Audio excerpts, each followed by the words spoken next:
Voilà, maintenant, on vient de mettre en place notre groupe de volume. On va juste ajouter maintenant un volume. Donc, comme on a fait sur les autres, on va dire, les autres serveurs SCSI, notamment sur Windows Server, on peut faire aussi pareil sur OpenFiler et mettre deux partitions, une pour les ISO par exemple, et une autre pour les VM. Ou si vous voulez, on peut garder les ISO sur ce qu'on a fait dans les labs précédents, et on va mettre juste les VM. C'est à vous de voir si vous voulez mettre juste une seule target ou bien plusieurs targets. D'accord? Un seul target si vous voulez. Donc voilà, on va aller donc dans Add Volume. Et là, j'ai mon volume que je veux mettre en place. Donc là, c'est le volume. J'ai un seul disque, un seul volume. Si j'avais créé plusieurs volumes sur le même disque, ou bien sur plusieurs disques, on peut avoir. Donc là le premier, on va l'appeler, allez, on va l'appeler VM, pour qu'il va contenir les VM. D'accord. Et là, la description, c'est VM virtual, si vous voulez, machine. D'accord. Et là, au niveau de l'espace, on peut, si on a un curseur ici, donc ça dépend en fait de l'affichage, ici sur Internet Explorer, on n'a pas cet affichage-là, mais si vous avez le curseur, vous pouvez l'utiliser. D'accord. Sinon, vous pouvez écrire directement le volume qu'on va mettre en place. Au niveau de type de fichier, on peut avoir tous ces types de fichiers. Juste un petit rappel, on est bien sûr de Linux. C'est pour ça qu'on a les XT3 et 4, on a le XFS, etc. Nous, on va choisir plutôt le bloc SCSI. D'accord. Je vais prendre tout le volume, sauf si vous voulez utiliser plusieurs volumes en fait dans le même groupe. Donc je prends la totalité. La totalité, c'est ce qu'on a ici. La totalité disponible. Donc c'est 186. Voilà. Là, j'ai pris la totalité du volume disponible. Sinon, si vous avez un curseur, normalement, ça doit s'afficher là. Si vous avez utilisé d'autres navigateurs à part Internet Explorer, et ça fonctionne. Voilà. Donc là, hop, c'est bon. Notre volume vient d'être ajouté. Donc là, qu'est-ce qui se passe avec ça? Non, contre difficulté, vérifier la connexion, on n'a pas besoin. Ok. Voilà, c'est juste là un système qui va se connecter apparemment sur Internet. Donc là, un petit résumé de ce qu'on a. On a le volume name, c'est VMS. C'est pour dire que c'est Virtual Machines. Voilà, la description, la taille, le type de fichier. Voilà. Voilà. Donc on a ça. Si on veut changer des choses, donc là, vous pouvez faire l'éditer. Voilà. Il nous dit comme quoi on ne peut pas changer. C'est la seule chose qu'on peut changer après la création, c'est le nom. Sinon, il faut détruire le volume et revenir en arrière. Voilà.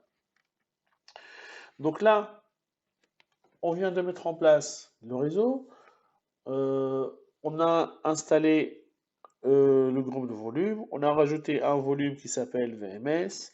Ce qu'il nous faut maintenant, c'est de démarrer le service qu'on a vu tout à l'heure, hein, dans la première vidéo, qui était arrêté. Donc là, je vais aller dans les services.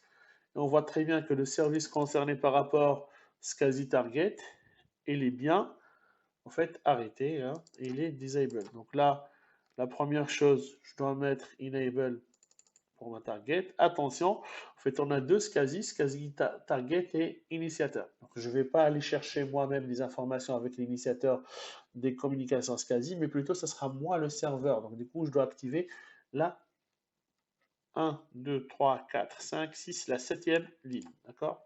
Enable. Donc là, il devient vert. D'accord. Il est enable. Ce que je fais maintenant, je dois démarrer un target. Donc, le service est démarré. Ce qu'il faut maintenant, c'est de lier notre volume à un target qu'on doit lui donner.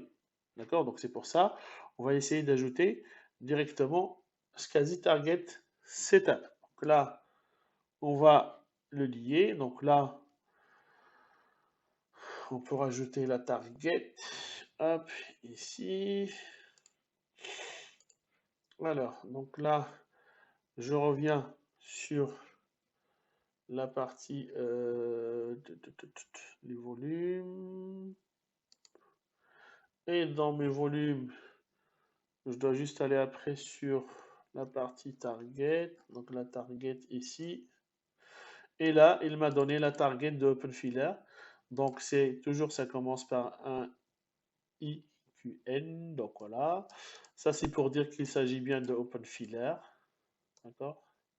Et là, c'est un numéro qui a donné de définition. Donc si on a un deuxième, il va donner un deuxième, etc.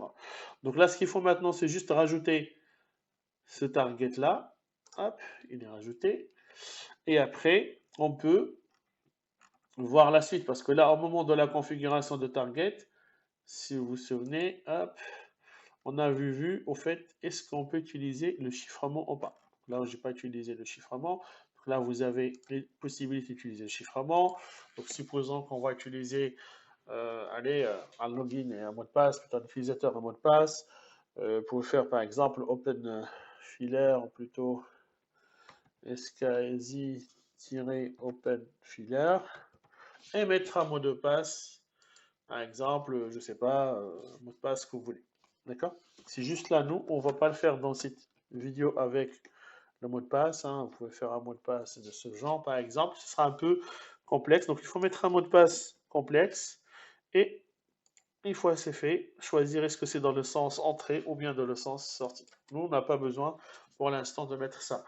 On va voir maintenant au niveau de LAN, de ma page LAN. Maintenant, la target, elle est là, il faut la mapper.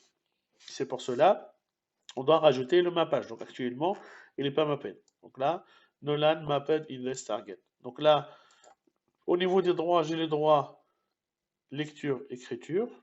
D'accord? Ou bien juste lecture, ou bien que écriture. Donc je laisse lecture et écriture. D'accord? C'est le RW, read, write. Et au niveau de transfert mode, je laisse par bloc. Donc là, ça sera par bloc au lieu que ce sera par fichier. Donc si tout va bien, je dois juste cliquer sur mapper. Et là, la target, elle sera mappée. On va voir après au niveau de la target.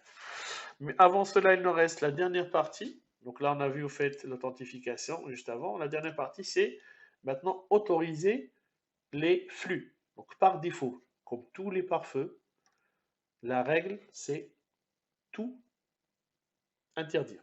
Donc c'est deny all. Moi, ce que je veux, c'est tout ce qui va venir maintenant de mon réseau que j'ai défini tout à l'heure, c'est une net, network, sur le 192.168.1.0. Je veux maintenant autoriser tout ce qui va arriver là-dessus. Donc du coup, je dois changer ça en autorisé et je dois faire update. Voilà. Donc là, notre OpenFiller est fonctionnel. Il faut juste maintenant paramétrer les clients. Les clients qu'on va paramétrer, bien sûr, ce qu'on a fait dans les précédents labs, c'est le E6i1 et le E6i2 qui vont aller directement sur notre OpenFiller qui est là. D'accord? Ce qu'on va voir dans la prochaine vidéo.